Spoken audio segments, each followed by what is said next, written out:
Hello বন্ধুরা, কাছের দূরের যে যেখান থেকে এই ভিডিও দেখছেন সবাইকে স্বাগতম আজকের ভিডিওতে। আহ, আপনাদেরকে ধন্যবাদ জানাতে চাই। আমার প্রথম ভিডিও ফ্রেজাল ভার্ভ, সেই ফ্রেজাল ভার্ভের ভিডিওতে লাইক, শেয়ার এবং সাবস্ক্রাইব করে আমার পাশে থাকার জন্য। এভাবেই আমার অন্যান্য ভিডিওতে এবং আমার চ্যানেলে আপনারা লাইক, শেয়ার এবং সাবস্ক্রাইব করে পাশে থাকবেন এই প্রত্যাশা করছি। তো আজকে আলোচনার বিষয়বস্তু হচ্ছে common mistakes in English. Common mistakes of English ইংরেজির খুব গুরুত্বপূর্ণ একটি টপিক, যেটা বিভিন্ন বিশ্ববিদ্যালয় ভর্তি পরীক্ষা, বিভিন্ন স্কুল কলেজের পরীক্ষা, এছাড়া ব্যাংক জব, বিসিএস এবং অন্যান্য সরকারি এবং বেসরকারি চাকরির পরীক্ষায় এসে থাকে। এবং এটা নিয়ে অনেকের মধ্যে অনেক কনফিউশন দেখা যায় যে সঠিক আহ, ইংরেজি কোনটি হবে বা সঠিক ইংরেজি ফর্ম কোনটি হবে এই বিষয় নিয়ে। তো ধারাবাহিকভাবে এই বিষয়ে খুব গুরুত্বপূর্ণ কিছু টপিক নিয়ে আমি আপনাদের সামনে আসব। তো আজকে আমি আলোচনা করতে চাই কমন মিস্টেকস ইন ইংলিশে few, a few, little, a little, এগুলোর পার্থক্য এবং এগুলোর ব্যবহার কিভাবে হয় এবং এগুলোর পার্থক্য এবং ব্যবহার আমরা কোথায় করব, কেন করব, কি জন্য করব। হ্যাঁ, কারণ কি, যদি না বুঝতে পারি তাহলে সেক্ষেত্রে আমাদের পরীক্ষায় ভুল হয়ে যাওয়ার সম্ভাবনা থাকবে। তো আমরা চলে যাচ্ছি পরের স্লাইডে আপনাদের সাথে আলোচনা করার জন্য। প্রথমেই আমরা যে টপিকটা বেছে নিলাম সেটা হচ্ছে ফিউ এবং এ ফিউ। এখন কোথায় ব্যবহৃত হয়? সাধারণত কাউন্টেবল নাউনের সাথে ব্যবহৃত হয়, used for countable noun, few and a few. এখন আমরা এর অর্থ বা মিনিং কি সেটা জানার চেষ্টা করব এবং এদের মধ্যে পার্থক্য নিরূপণ করার চেষ্টা করব। ফিউ হচ্ছে scarcity or lack, যার অর্থ দাঁড়ায় হচ্ছে অতি অল্প, নগণ্য বা নাই বললেই চলে, নট মেনি আমরা বলতে পারি। এটা নেগেটিভ ইন সেন্স, এটা আমাদেরকে মাথায় রাখতে হবে, এটা নেগেটিভ ইন সেন্স। আর এ ফিউ হচ্ছে এ স্মল নাম্বার, তার মানে হচ্ছে অল্প। তাহলে পার্থক্যটা কি?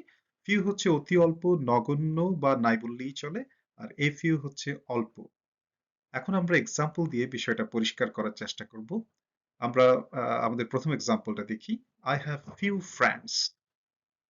আই হ্যাভ ফিউ ফ্রেন্ডস, এই বাক্যটার মানে দাঁড়ায়, অর্থ দাঁড়ায় হচ্ছে যে আমার অতি অল্প বন্ধু আছে বা আমার বন্ধু নাই বললেই চলে। তাহলে আমরা দেখতে পেলাম যে ফিউ ব্যবহার কিভাবে করা হয়েছে। এটা কাউন্টেবল নাউন, ফ্রেন্ডস গণনা করা যায়, তাই না? কতজন বন্ধু আছে, আমার বন্ধু নাই বললেই চলে বা আমার অতি অল্প বন্ধু আছে। পরের বাক্যটা যদি আমরা দেখি, সেন্টেন্সটা আমরা দেখি, I have a few friends, তার মানে হচ্ছে আমার অল্প সংখ্যক বন্ধু আছে। তার মানে এটা বোঝা যাচ্ছে যে অন্তত কিছু বন্ধু আমার আছে, যদিও সংখ্যায় কম। আর শুধু ফিউ যখন আমরা ব্যবহার করেছি, আই হ্যাভ ফিউ ফ্রেন্ডস, তার মানে আমার বন্ধু নাই বললেই চলে, হ্যাঁ, বা অতি অল্প বন্ধু আছে। আশা করি আপনারা বুঝতে পেরেছেন। আমি চলে যাচ্ছি পরের স্লাইডে।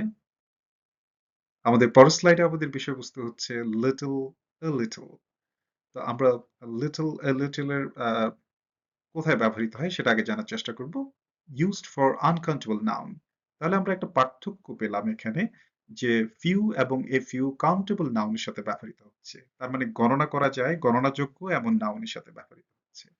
আর লিটল, এ লিটল ব্যবহৃত হচ্ছে আনকাউন্টেবল নাউনের সাথে, তার মানে গণনা করা যায় না এমন সাথে, বলতে পারি আমরা যে পরিমাপ করা যায় এই ধরনের নাউনের সাথে ব্যবহৃত হতে পারে।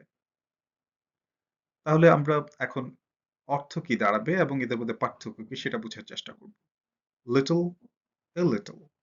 প্রথমে আমরা লিটল এর অর্থ স্কেরসিটি বা ল্যাক, যাকে আমরা বলছি অলমোস্ট নাথিং, তার মানে হচ্ছে অতি অল্প বা নাই বললেই চলে। আর এ লিটল, এটা হচ্ছে এ স্মল অ্যামাউন্ট, তার মানে হচ্ছে অল্প।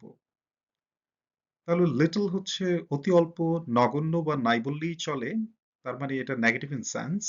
আর এ লিটল হচ্ছে এ স্মল অ্যামাউন্ট, যেটা অল্প বোঝায়, তার মানে এটা পজিটিভ ইন সেন্স। এখন আমরা এক্সাম্পল দিয়ে বিষয়টা পরিষ্কার করার চেষ্টা করব আপনাদের সাথে। আমরা যদি প্রথম এক্সাম্পলটা থেকে দেখি, he has little chances of recovery। তার হচ্ছে যে he has little chance of recovery। তাহলে কি দাঁড়ালো এটা? অর্থটা দাঁড়ালো যে তার সুস্থ হয়ে ওঠার সম্ভাবনা নেই বললেই চলে বা অতি অল্প।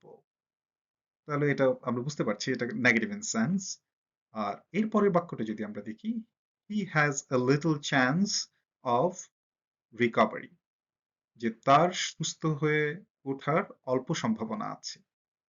এটা পজিটিভ ইন সেন্স, এটা নেগেটিভ নয়, যে অল্প সম্ভাবনা হলেও আছে। কিন্তু প্রথম বাক্যটাতে আমরা দেখছি যে he has little chance of recovery, তার মানে তার সুস্থ হয়ে ওঠার সম্ভাবনা খুবই কম, অতি কম, নগণ্য। তাহলে আমরা পার্থক্যটা আশা করি বুঝতে পেরেছি। তারপরও আপনাদের যদি এই বিষয়ে কোনো কনফিউশন বা কোনো তার মানে সংশয় বা কোনো দ্বিধা থাকে, বা বুঝতে যদি কোনো অসুবিধা হয়, তাহলে অবশ্যই আমার চ্যানেলে কমেন্টস করে আমাকে জানাবেন। আমি চেষ্টা করব আপনাদের কমেন্টস গুলোর জবাব দেওয়ার জন্য। আর এছাড়াও যদি ইংরেজির কোনো বিশেষ বিষয় নিয়ে আপনাদের কোনো ভিডিও যদি মনে হয় যে আমার কাছ থেকে আপনারা চান, তাহলে আমাকে জানাতে পারেন। আমিও চেষ্টা করব সেসব বিষয়ে ভিডিও করার জন্য। তো আহ, আশা করব আপনারা সবসময়ের মতো আমাকে লাইক, শেয়ার, সাবস্ক্রাইব করে আমার পাশে থাকবেন। উৎসাহ প্রদান করবেন যেন আমি আরো বেশি ভিডিও নিয়ে এবং প্রয়োজনীয় ইংরেজির বিষয়াবলী নিয়ে আপনাদের সামনে উপস্থিত হতে পারি, যেগুলো আপনাদেরকে ইংরেজি শিখতে বিশেষভাবে সাহায্য করবে। ধন্যবাদ সবাইকে। আহ, আপনাদের সবার কাছে অনুরোধ রইল সাবস্ক্রাইব করে আমার পাশে থাকবেন। পরের কোনো ভিডিওতে আপনাদের সাথে আবার দেখা হবে। আহ, এখন বিদায় নিচ্ছি। ধন্যবাদ আবার।